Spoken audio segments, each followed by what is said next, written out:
Sanibonani bafethu, ngiphinde ngabuya nenye ivideo la yesibili. Ngizoninika nje update about into kade ikhulunywa uBhekicele ekhuluma kwi-commission le eyenziwe yesibili ekuthiwa iKhampepe commission.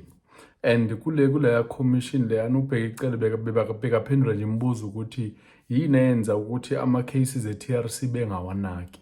So ukuphendula kwakhe leya nto leyana, I thought ukuthi in a way isiphendula kule nto eyenzeka kwiMadlanga Commission, because ukhumbula ukuthi lapha kwiMadlanga Commission kunamaphoyisa alwayo, and njengoba elwa lamaphoyisa asazi ukuthi kahle kahle indaba isukephi. So I think ukuthi uCele uyayiphendula lento ukuthi isukaphi kahle kahle le ndaba, because uma ekhuluma uyaveza ukuthi lento lena iqala ekuthenini uSouth African Police Service uyakwazi ukuthi abe nempi bebodwa nje uxabana kwabantu abasebenzayo vele, but bexabane to a point ukuthi abasazwani isidalo. And from lapho uthola ukuthi manje le genge le iya-retire, le engekho happy.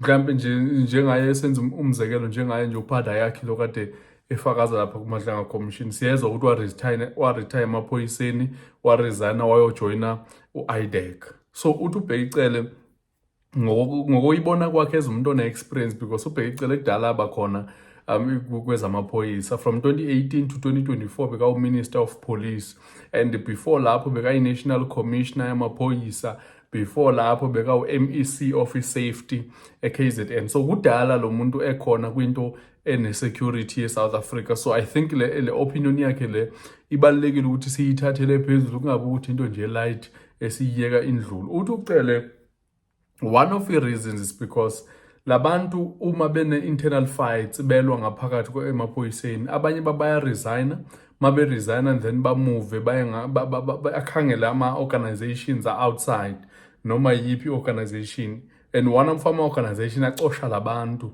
kuba u-IDEC kuba u-IPID. And laphana kwa-IDEC uthola ukuthi manje sekuhlangene abantu aba-angry bonke.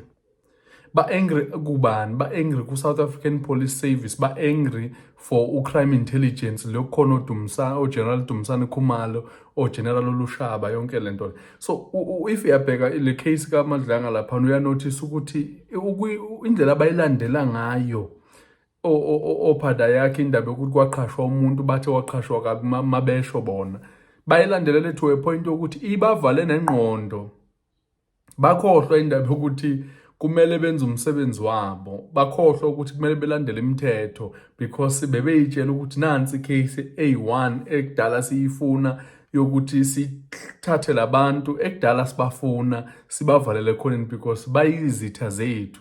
Because if uyezwa phela ama-report athi uphada yakhe wa-resigna bese wa-retire because bekasayitshela ukuthi uqedile yena akasafuna ukusebenza, but jikijiki usevela ngapha kwa-IDEC and uvela kwi-scheme esingazwani nalabo.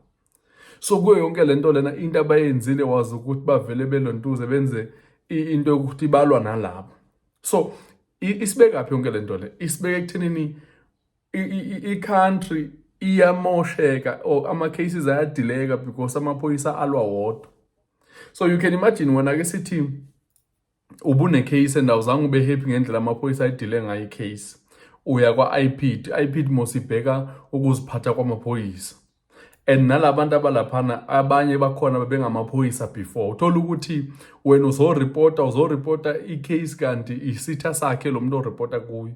So you can imagine i-effort azoyifaka ekuthenini makutholakale lo muntu lo, even if wena mhlawumbe i-case yakho bekuyinto engeke ihambele ndawo, but the fact that usuyiripotile isiwesi manje sebafaka more effort ukuthi that's why if uyabheka most of the time uthola ukuthi ey'ndabeni ukuthi boom uze kuthiwa ubani uboshiwe umuntu omkhulu, beze ngamaveni ngani ngezamoto zabo ezi-private bemthathe lo muntu nje kube yisini enkulu, because sometimes uthola ukuthi engqondweni yabo uzothola ukuthi banento ethi bafuna ukum-embarrassa nasebantwini mayifike kodwa ihlala nokuhlala leya case, because indlela ukubuya ngayo ngazi bangabantu aba-hungry for ukuthi bebhadale i-revenge, whether u-crime intelligence ufuna ukubhadala i-revenge or u-IPID or u-IDEC bafuna ukubhadala i-revenge, we don't know. But kuyabonakala ukuthi kunempi, because ucela ukuthi uzothi ngenxa lento leyo ama-cases e-TRC ayadileka in a way because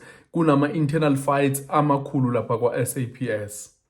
So I think iyasibonisa lento ukuthi nalento omama uAndrea Johnson ifike kanjani lento yokhani nani ukuthi kuze kuliwe kangaka nje yini, because kunama groups awu2 lapha kwa-SAPS alwayo abanye. I'm not sure whether ngizothi i-group kaMkhwanazi iyona right then lengaphi iyona wrong, because sisalinda abantu abayifundele lento kube yibona abathatha isinqumo abasho ukuthi nale qembu eli-right nale qembu eli-wrong. So asikwazi vele sizidecidele because angithandi ukuthi mangenza i-content yami ngibe umuntu ongathi uchemile, ngibe umuntu ongathi ngisengithatha iside lo muntu othile. Even though ngumuntu kunzima sometimes ukuthi ube neutral, but ngiyafuna ukuthi mase siyidiscussa lento mina nawe siyidiscusse ngokuthi no ama-facts siyawabeka nawo la sibone ukuthi kwenzakalani. Ungahambi ngenxa ulalela i-content yami bese uhamba misinformed, uhambe une-information wrong.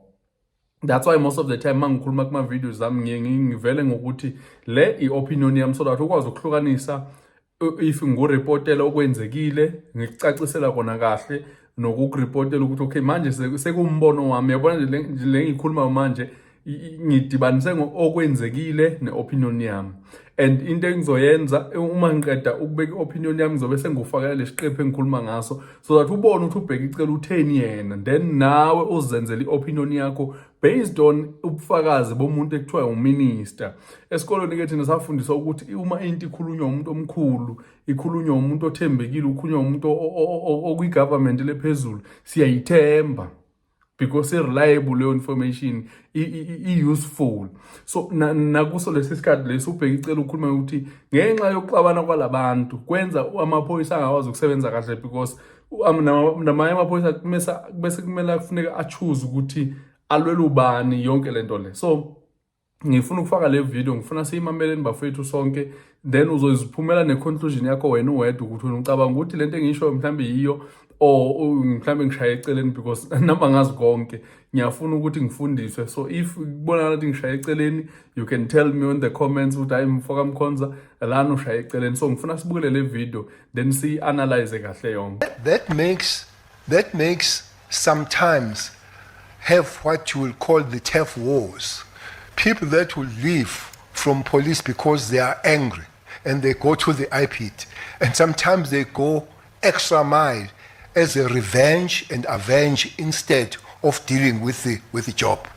So it would have been good if every other structure would develop their own people from the very word go, to know that Hawks will get their people, go and train them. IDEC, go their people and go and train them. Because it leaves some kind of a bitter taste when maybe you had a problem with a particular structure. Let's say we have a problem with the police. Now we must go to IPIT. And IPIT, their job is to look after the police. You might go an extra mile because you are still angry rather than doing the job. So I think that that's part of the things that maybe when it's recommended, it would be really good that all other law enforcement agencies, they develop their own people rather than having this cross kind of.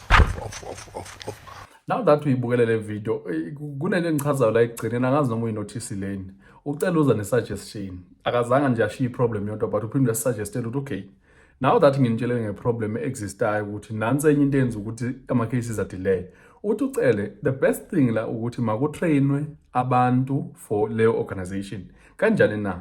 Uthi ucele if u-IPIT ufuna ama-investigators, let's say ufuna ama-investigators awu-50 for ukuthi u-IPIT akwazi ukusebenza enza umsebenzi wakhe ukubheka amaphoyisa ukuthi acorrupt or what, kumele recruitele, aziqhashele ama-investigators angathathi emaphoyiseni, so that le MP eyenzeka ukuthi kuse kube ama-organization awu-2 ame kanje alwayo ingenzeki. So umzekelo, uphada yakhe ukhuliswe ngamaphoyisa, ufundiswe ngamaphoyisa, bekayilunga lamaphoyisa, waresigna waya kwa-IDEC. From IDEC asazi ke noma kweqiniso ukuthi ulwizimpi ezazima-affecta kuphi ngapha yinsolo lezi, anginabufakazi balento engishoyo. So kuyo yonke lento leyo uyayibona ukuthi ama-resources ka-SAPS abuya azoshaya ubani? U-SAPS. So ucela i-suggestion yakhe that if ungwaka-IDEC, u-IDEC ufuna abantu abanjengophada yakhe, qala from a college, planner ahead ukuthi in the next 5 years udinga abantu abangaka, so zitrainele nina from scratch, so that lo muntu ka-IDEC angasuka ku-IDEC aye ku-SAPS ayofika alwe izinto zakwa-IDEC kwa-SAPS. So leyo nto leyo izokwenza ukuthi kube khona la into ekuthiwa i-organizational integrity, because i-organization izothembeka because akekho onenjongo zangale, akekho nezinto zakwela cala ukuthi zize ngapha. So I think mina ngiyamvumela in a way ukuthi makubhalwa imali commission isuggest, kumele isuggest into nje ukuthi makungabi khona lokho overlapper okukhona, because enye into engiworried ngayo, if iyabheka uGeneral Khan noSibiya, I don't think bazophinde bebe nayo imisebenzi after yonke lento le, imisebenzi ingabaphelela. Now if ibaphelela imisebenzi bazoyaphi nale experience abanayo, chances are they will open up a security company. The security company is an operator with the information ka-government. Imbeka ku-government leyo nto leyo, imbeka kwi-risk. So that's why ngithi ngase kube khona umthetho osho ukuthi if usuke waqala la ufela la, awuyenzi into engenza ukuthi siphinde sikuthola usuyisitha sethu wena as a recommendation. Cela niqhubeke njalo bafethu, ni subscribe ngikhona na ku Facebook nala ku YouTube. Ungabukeli nje usubscribe bakwethu, because kuyabonakala la ngakimi ukuthi bakhona abantu ababukelayo but uthola ukuthi abasubscribe bang. So ngiyacela bafethu kakhulu.